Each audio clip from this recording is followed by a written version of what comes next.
Okay, welcome back.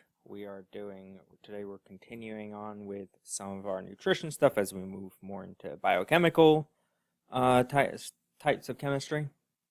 We finished off talking about all the different uh, carbohydrates, and now we're going to move on to our second category of biological macromolecules. Remember, there are four: carbohydrates, lipids, proteins, and nucleic acids. We're going to move on to lipids. So within those four categories, so as it's one of those four categories of biological macromolecules, there are also four categories within lipids. These are all universally not water soluble. They're very hydrophobic compounds. They're made up of fats, phospholipids, sterols, and waxes, and they function to store energy. They help cells keep their structure, and they're also signaling molecules. Triglycerides are the most abundant form of lipid. They are stored in our fat cells. They are a source of energy. Triglycerides are our long-term energy storage solution, whereas something like glycogen or any carbohydrate polymer is a short-term energy storage solution. So we store it as adipose tissue in our cells. There are two types of, so within this, what we can see here is there are, so a triglyceride has this glycerol molecule up here, and then attached to that are three fatty acids. And we're going to spend the first part here talking about different types of fatty acids. So there are two main types of fatty acids. There's saturated and unsaturated. So just forget about what those words were for a second. Think about the words saturated and unsaturated. You know what they mean already. Saturated is like a sponge is saturated. It means it's full up of stuff, right? It's full of water. Something that is saturated means that it is full up of something. In that case, we're looking like here. In this fatty acid, there is no more room for any more hydrogen. We ignore this CO up here, but every other carbon has as many hydrogens on it as is possible. There's no way to get any more hydrogens on there. This is as opposed to an unsaturated fatty acid, which has, such as this third one here, has a carbon-carbon double bond. Now we could break this bond and put two more hydrogens on here. So it is not full of hydrogen, it is unsaturated. These first two have as much hydrogen as possible. They are saturated fatty acids. Saturated fatty acids tend to be solid at room temperature because they can pack together easier, and we have to remember our bond angles again. Remember since these all have single bonds, they all have that tetrahedral structure, and that means they have that 104.5 degree bond angle. Yeah, 104.5 degree bond angle, whereas these will have a 120 degree bond angle, which means that they don't pack together as neatly. And because they can't pack together as tightly, remember hydrophobic things like to get as close to each other as possible. So the kinks in the chain that are caused by the those double bonds prevent the optimal packing. Therefore, each atom has a bit more like room to move about, and therefore it can and does function more like a liquid. So this is why butter is made out of fatty acids, as well as is corn oil or olive oil. But olive oil is a liquid. Now, if I were to go upstairs in my house right now and look at some, I'm in the basement, but if we went to look at some, what's it called? The oils, coconut oil. If we did that, we would be able to see that it has a greater percentage of it is a greater percentage of saturated fatty acids, which is why coconut oil tends to be a bit more solid, or tends to be more solid than something like olive oil, and less solid than something like butter, which is primarily fatty acid, or which is primarily saturated fatty acids. This is why you can't put bacon grease down the sink, because it solidifies once you take it off heat. Now, so that's fatty acids and triglycerides. These are in our fat cells. Phospholipids, this is what makes up a cell membrane. So a cell membrane is made up of phospholipids, and phospholipids still have this glycerol backbone here, but instead of they've traded off one of those fatty acids for a phosphate. A phosphate is a very highly charged molecule. So what that means is that we now have one hydrophobic end and one hydrophilic end. So if it's got half and half, we call that an amphipathic molecule, which is a fun vocab word, but entirely useless vocab word. So this is what allows cells to get their shape, because the cell membrane to get its shape. We can see here this cell membrane has we can see all the hydrophobic tails together, and then all the hydrophilic heads are next to all the water, right? There's water inside your cells and water outside your cells. And they form into these sheets because they want to maximize the amount of, or because nature wants to maximize the amount of hydrophobic interactions.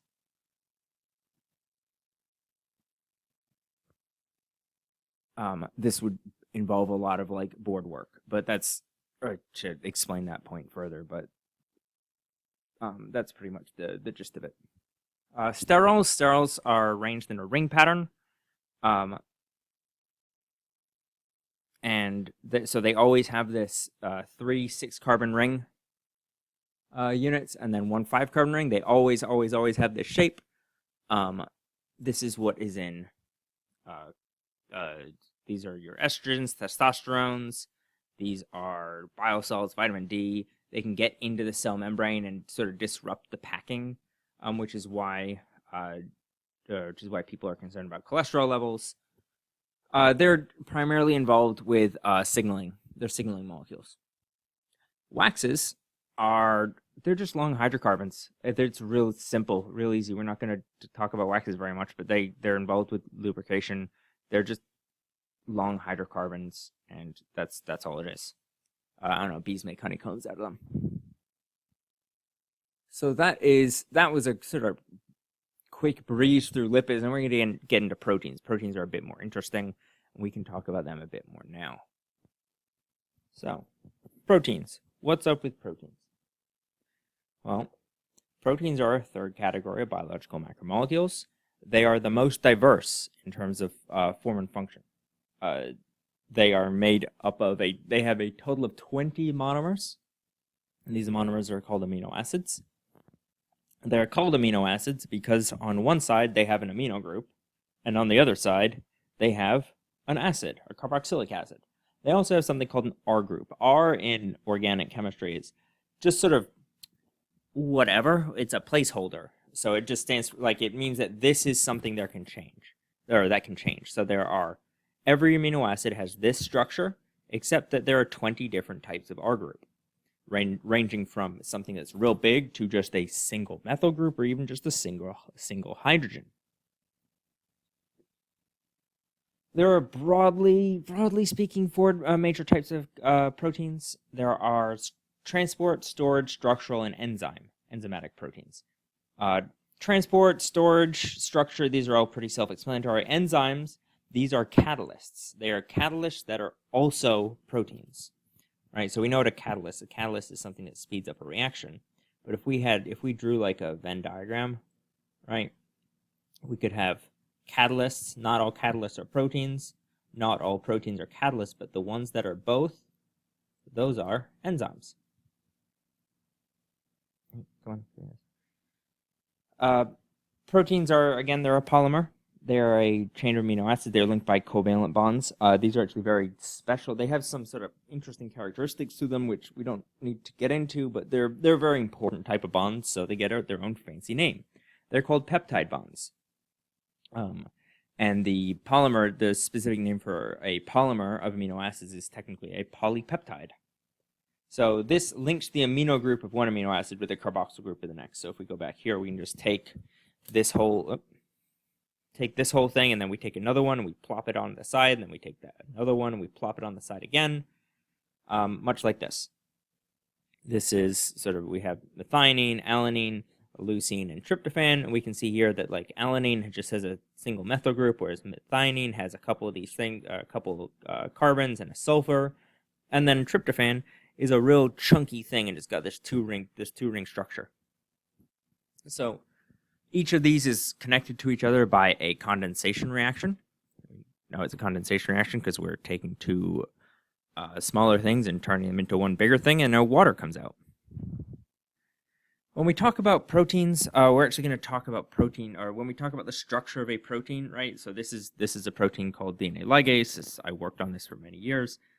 And if we were to try and talk about what the structure of this protein is, like we could talk about its actual chemical structure, right? Like this whole, we could draw all this out, right? And it would be a nightmare, but that is one way that we could talk about the structure. Or we could talk about, whether there's curly bits or flat arrows, or we could talk about how the curly bits or flat arrows, like which ones are next to each other, like down here. And this is the DNA binding domain. This is all helices, all little curly bits. Whereas up here, we've got some beta sheets as well. So the important thing to remember about protein structures is that each of these is actually going to be the same, or we're always talking about the same protein. We're never talking about, like, it's not like the protein is going to change in between talking about, it's not like the structure changes when we're talking about the primary structure, the secondary structure. It's just a different way to talk about the same structure. So the primary structure is just the amino acid sequence. This is what amino acids there are and what order they have been linked together in. It's very simple. So, and then, this is the chemical structure of the protein. Now, if we were to look at this, and if you were to take two of these, or like a later portion of this, and sort of put them next to each other, you could see here that the little oxygens here, these are going to be a little negative, and these hydrogens here, this is going to be hydrogen bond.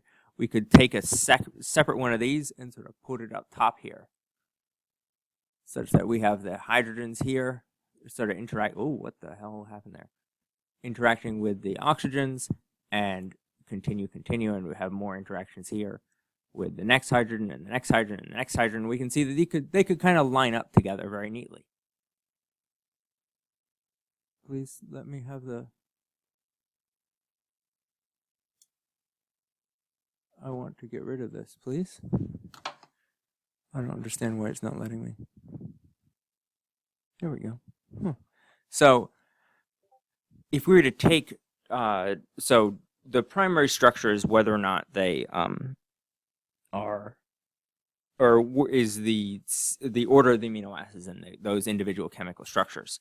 Whereas the secondary structures, if we were to take this individual thing and then loop it, or like sort of spin it on itself, such that this hydrogen was above this oxygen and this hydrogen was above this oxygen, that would form a little helix. So the secondary structure is just looking at the sequential amino acids and what sort of local structures they form into. Do they form little flat bits, or do they form spirally bits, which are helices? And these are called alpha helices or beta sheets. So we can see here that we could look at the overall sequence here, and we can say, oh, look, these are all alpha helices. This, whatever this amino acid here is to this amino acid, all of those form an alpha helix. And then there are these other little bits. These are called loops. They're just unstructured bits, but we'll ignore them for now. We're going to say, okay, so from here to here, that is a helix, and then from amino acid, whatever number it is, to whatever number this is, that's a beta sheet. So that's our secondary structures. What sort of shapes, what sort of initial shapes do they form into? So the organization of the primary structure into a larger, more complicated shape. Now, the tertiary structure is going to be the organization of secondary structures into a more complicated overall shape.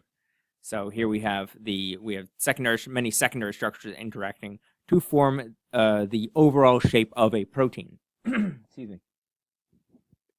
And this is, so here we say we have these sort of three globular domains, and we say, okay, so this alpha helix 1 interacts with alpha helix 8 and 7 or whatever. That's how we would talk about the tertiary structure. And then the quaternary structure is actually, if this is multiple protein shapes, if the tertiary structure is one single protein shape, then the quaternary structure is clearly going to be more than one protein interacting. So here we have something called hemoglobin. Hemoglobin is a molecule that's in your red blood cells that has to do with binding oxygen and moving oxygen around. Now, it only works, and it's actually made up of these 4 individual proteins, which are called beta globin chains. And these beta globins only work, they can only actually bind oxygen if they're folded together properly. So each of the individual beta globin chains has to be folded properly, and then those 4 beta globin chains have to come together and bind with each other in order to fold properly, in order to actually have these heme groups here bind in, and then be able to hold the oxygen. So primary structure, amino acid sequence. Secondary structure is alpha helices, is the organization of sequential primary structure, organization of sequential amino acids into either alpha helices or beta sheets. The tertiary structure is the organization of multiple alpha helices and beta sheets into an overall protein shape, and the quaternary structure is the organization of multiple tertiary structures, multiple proteins, into one overall large protein complex. So that's actually it for today. It's the protein structure stuff is actually quite a bit. I'll drop a link in the description as well as to another video that will help out a bit better. This would be a lot easier to do if we were in person in class, but this is sort of the stopping. This is 1 lecture's worth of material. We just would have spent a lot more time digging into stuff in more depth, but it's not really feasible to do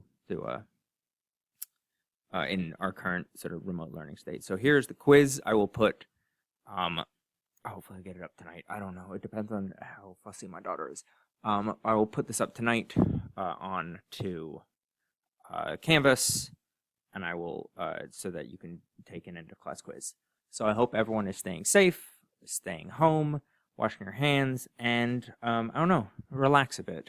It's hopefully, hopefully I can make this class as sort of less stressful as possible without sort of getting myself in trouble by just not doing anything. Would be nice. No, anyway. So remember to get your everyone should have their responses back to the paper topic proposal. So then just work on the paper topic. Look into stuff that's more interesting to you.